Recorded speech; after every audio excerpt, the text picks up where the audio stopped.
All right, welcome back to the Pre-TI team review and preview, where I go through every single attendee of this year's International, and I do a brief review of their past 2021 DPC year, strictly DPC tournaments and majors. Of course, I'm not covering anything outside of that, so any of the fun or for show tournaments and stuff like that are not included on this board. And as we make our way up through the DPC list, we are up to the final team. We've made it all the way up to first place, and that is Evil Geniuses. Coming in with 1,700 points, far ahead of pretty much any other team. Second place was PSG LGD with 1,300 points, which is quite far behind.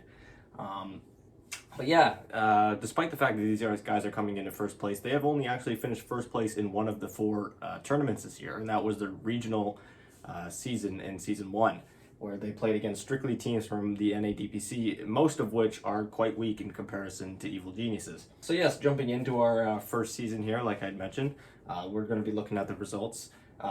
In the first season of the DPC, they finished first place. It was actually a three-way tie that I had covered in the Undying and Quincy Crew review. All three of those teams were tied for first place, as they had all taken a game off of each other in a kind of rock, paper, scissors fashion. But however, in the tiebreakers, EG beats both of them in best of ones and is able to take the first place, which means they make it immediately to the upper bracket, in which they go all the way to the grand finals. They didn't drop a single series in that whole tournament until they got infamously reverse swept by the question mark gods themselves, Invictus Gaming. So yes, there was a rough finish, but overall it was a great tournament. EG looked absolutely incredible, and it really put away a lot of these suspicions that NA was kind of weak, and that, you know, Evil Geniuses was only really looking good in their region because they're playing from NA. But then they went in there and they looked really, really good against a bunch of other teams as well. So yes, coming off that, they go back into the region where they actually finished second place. They finished right behind Quincy Crew, who had gone flawless in their season. Quincy Crew had gone 7-0. So Evil Geniuses is off to the major, but they go into the group stage, which means they have a chance to be eliminated, but they also have a chance to make it to the upper bracket, which they don't. They just barely miss out. But regardless, they do pretty well for themselves in the lower bracket. In the group stage, they go 1-5-1.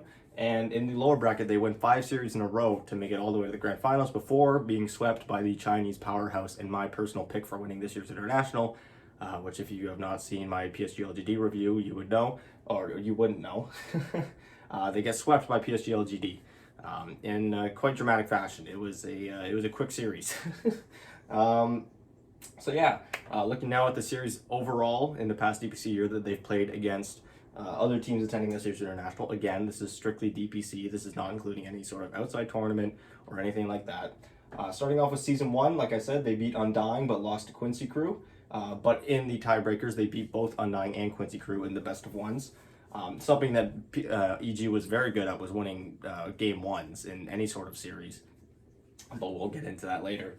And the Singapore Major in the upper bracket, they first play against Fnatic. They then beat Invictus Gaming, who would come back and get their revenge on them. And then they beat PSG LGD in the upper bracket finals before beating Invictus Gaming, like I had mentioned. So season 2, they beat Undying and lose to Quincy Crew again. Same thing as season 1. However, this time Quincy Crew was able to beat Undying, so there wasn't a big tiebreaker needed like in the last season. So we go into the ANA Major, where EG goes into the group stage, and against other teams attending TI, they did pretty okay. They draw their series 1-1 against teams like Team Spirit, Beast Coast, and Vici Gaming, but they lose 2-0 to PSG LGD, so maybe a little bit of foreshadowing there. PSG LGD showing that they can handle Evil Geniuses. So because Evil Geniuses had a pretty good but not the best record in the group stage, like I had mentioned, they make their way into the lower bracket, where they go on quite of a run. They start up against No Ping. Of course, the next 3 teams that they play are not attending TI, which is why I've marked them in different colors. However, it is a main stage series, which is why I'm taking it into account when I'm doing these stats. So this is purely for visualization of which stats I'm pulling. So yes, they play against No Ping, they beat them 2-1. They then play against TNC Predator and beat them 2-1 as well. They then face off against one of the powerhouses of this tournament, who had fallen to PSG LGD just like EG did in the group stage. And that was Team Nigma. So Team Nigma getting knocked out a little bit earlier than I think any of us were really expecting at that point. They then go on to play against Vici Gaming. They beat them 2-1. They play against T1 in the lower bracket finals.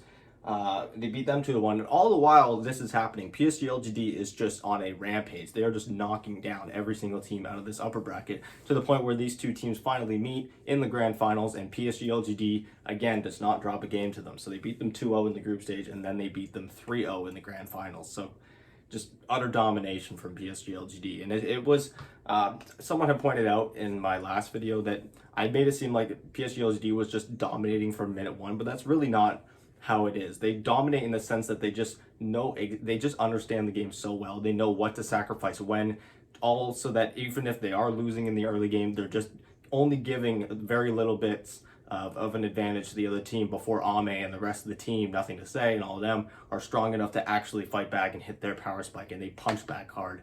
Games, when you watch a PSG LGD game and they're losing in the first 15-20 minutes, it's always just one team fight where PSG LGD just wins the team fight and the game's just over from there, which is just insane to watch. So yes, looking at the stats, again, these are all the stats that I'm pulling from, all the games against other teams from TI10 in the DPC format this year, as well as any main stage series from the majors.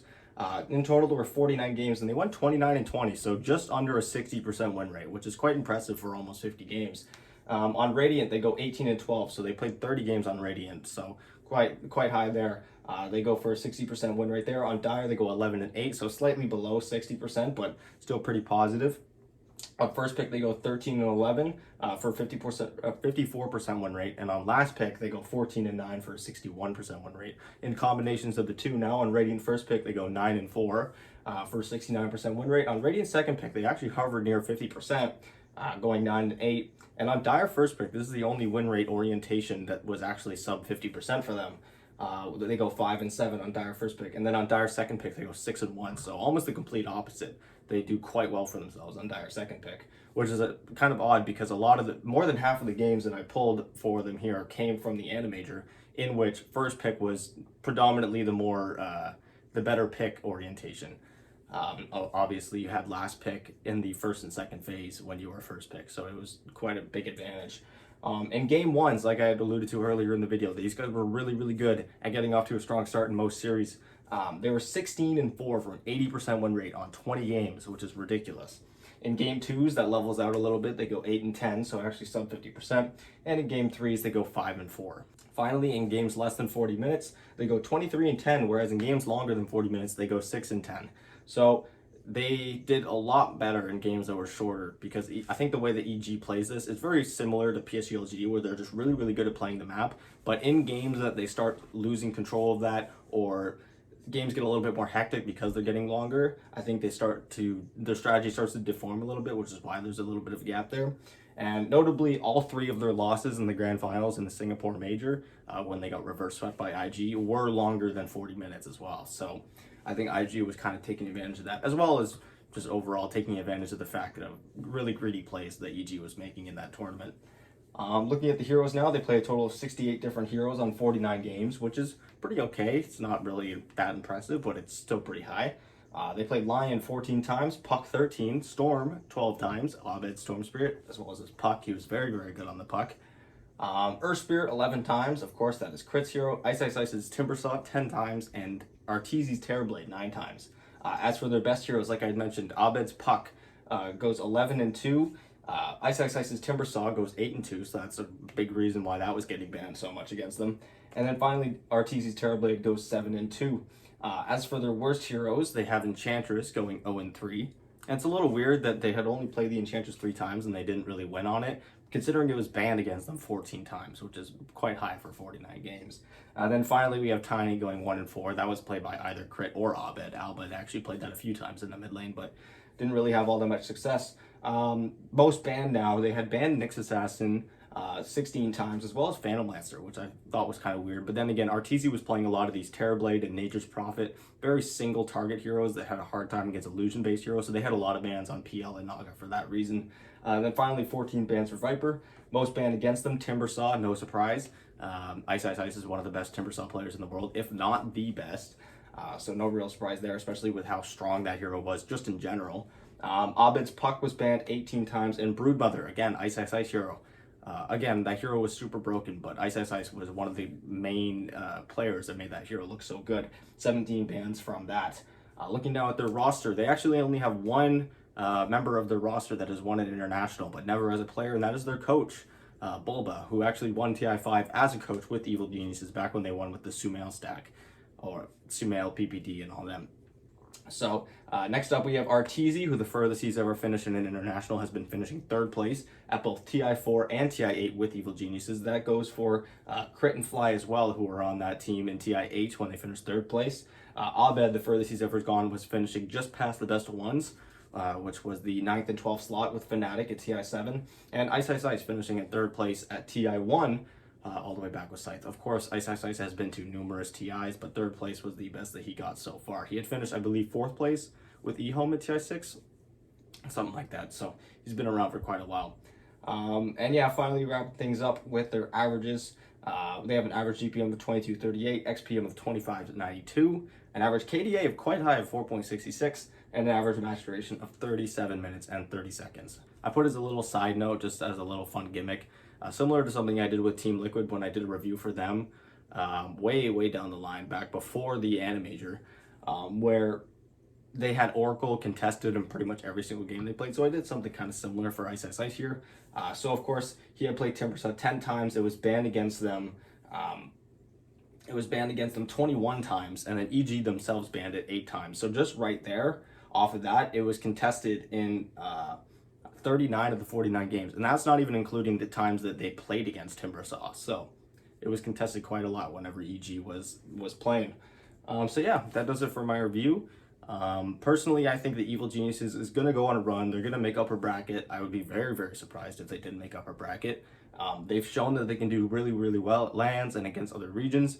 What they really struggle with is winning the big series that wins them everything, the grand finals. Obviously, I did a news of the week video a few days ago now, and Aoi2000 was saying that this is Artesi's tournament. He feels like Artesi is finally going to overcome this, he and the boys, but there's got to be a little bit of doubt if you're an EG fan. I mean, like Artesi is just cursed or something. He just can't win any sort of Valve tournament. But anyways, other than that, I think these guys are a fantastic team. They are 1st place for a reason. It's not just because of the region that they're in. I think if they were in any other region, they would have been 1st or 2nd place in those regions as well. These guys are a really good team. They just really struggle in grand finals. So let me know what you guys think. Do you think they're going to continue to struggle in grand? Do you think they're going to make it to the grand finals and struggle there? Do you think they're going to flop? Do you think they're going to go lower bracket even from the group stage? Let me know what you guys think in the comments down below, as always. And yeah, thank you guys so much for watching. This has been the conclusion of my review series. So again, if you are following any other sort of team attending this year's international, you haven't seen it yet, feel free to go to check out my other reviews if you're into the type of stuff that I'm doing out here. And yeah, thank you guys so much for watching, and I will see you guys tomorrow with another video, because I'm uploading every single day until the end of TI. So yeah.